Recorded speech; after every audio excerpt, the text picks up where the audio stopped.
नमस्कार फर्स्ट झारखंड में आपका स्वागत है। मैं राहुल ओझा आपके साथ। पिछले महीने जो CWC की बैठक हुई थी और जिस तरीके से अनबन की जो खबरें हैं वो कांग्रेस के अंदर से निकल करके सामने आई।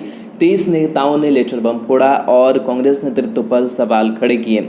हालांकि चीज़ें बहुत कुछ नहीं बदली, लेकिन कांग्रेस ने ये सोच लिया कि कैसे अब इन चीज़ों को हमें बदलना है, जिसके बाद से जिन नेताओं ने लेटर बम फोड़ा था, 23 जो नेता शामिल थे जिन्होंने लेटर लिखा था और कांग्रेस नेतृत्व पर सवाल खड़े किए थे, उनके या तो कद छोटे कर दिए गए हैं या फिर कई जो बड़े फेरबदल हैं वो कर दिए गए हैं। हालांकि इसमें से कुछ नेताओं पर भरोसा भी कांग्रेस ने जताया है। साथ ही साथ सोनिया गांधी की अगर बात करें तो सोनिया गांधी के कई जो मुख्य सलाहकार हैं वो भी बनाए गए हैं। साथ ही कई जो फेरबदल हैं संगठन के स्तर पर उसको किया गया है। इस संगठन के स्तर पर जो फेरबदल किए गए हैं उस पर एक नज़र डाल लेते हैं। आपको बता दें कि गांधी परिवार के 6 भरोसेमंदों की विशेष समिति की सलाह पर कांग्रेस चलेगी और सोनिया गांधी ने कई लोगों पर जो भरोसा है वो जताया है।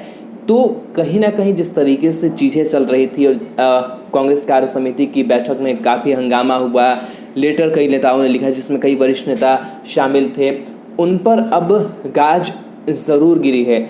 जो सोनिया गांधी के सलाहकार बनाए गए हैं उनमें नाम जो शामिल हैं वो आपको पहले बता देते हैं। Shri AK Antony, Shri Ahmed Patel, Ambika Soni, KC Venugopal, Mukul Wasnik, Randeep Singh Surjewala. तो ये 6 जो लोग होंगे वो सलाहकार के रूप में शामिल हैं। साथ ही साथ आपको बता दें कि जिस तरीके से ये उठापटक चल रही थी और इन उठापटक में साफ तौर से देखा जा रहा था कि कैसे अब इन चीज़ों को दुरुस्त करना है, और इस पूरे बदलाव में जो चिट्ठी कांड है उसने अहम भूमिका निभाई है।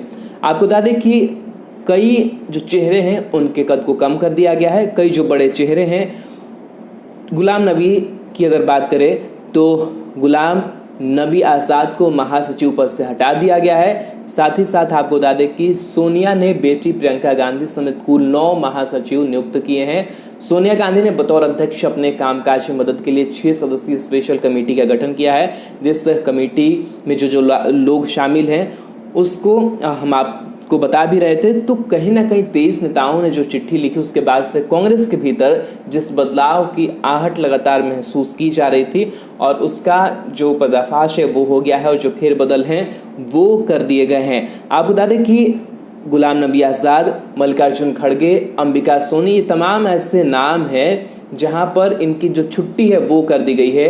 मोतीलाल वोरा, लुचिनहो, फलेरो से संगठन महासचिव की जिम्मेदारी जो है वो ले ली गई है। वहीं दूसरी तरफ बात करें तो अनुग्रह नारायण सिंह हो, आशा कुमारी हो, गौरव गोगोई हो और रामचंद्र खूटिया से भी प्रदेश प्रभार जो है वो वापस ले लिया गया है। साथ ही साथ कई ऐसे तमाम बदलाव हैं वो नजर आए हैं जो लंबे समय से संगठन और पार्टी के भीतर हाशिए पर चुपचाप चल रहे थे।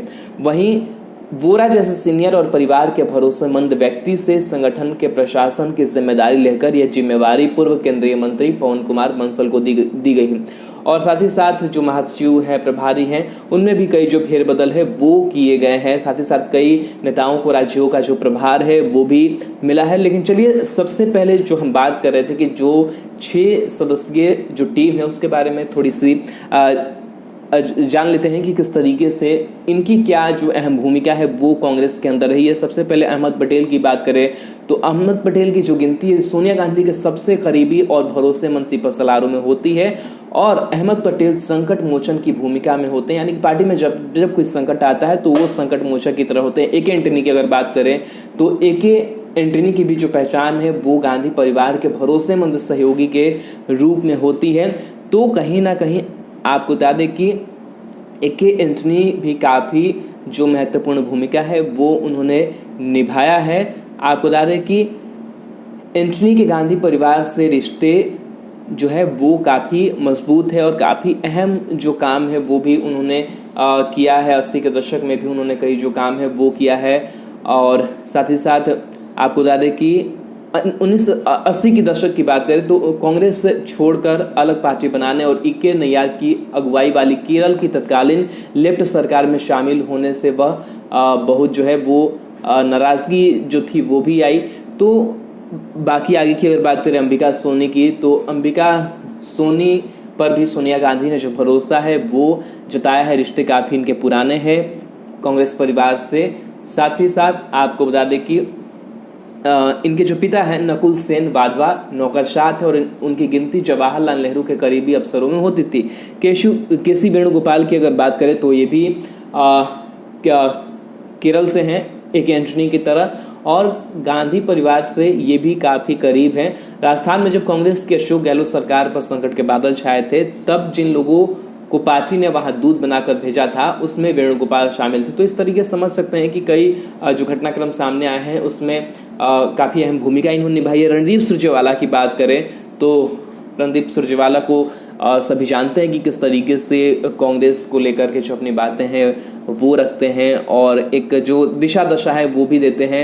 महत्वपूर्ण मुद्दों पर जो सुरजेवाला पार्टी का जो पक्ष है वो रखते हैं। साथ ही राजस्थान संकट को हल करने के लिए भी सोनिया गांधी ने जिस टीम को दिल्ली से जयपुर भेजा था उसमें भी सुरजेवाला था।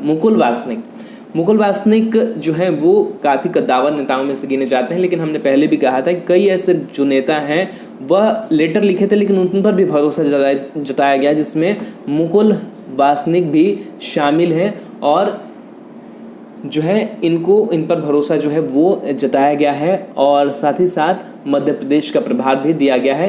इससे पहले वासनिक के पास कई राज्यों का प्रभार था। तो ये 6 नाम और 6 जो लोग थे उनके बारे में थोड़ी सी चर्चा कर रहे थे कि किस तरीके से इन लोगों को जिम्मेदारियां जो है वो दी गई और किस तरीके से फेरबदल किए गए हैं।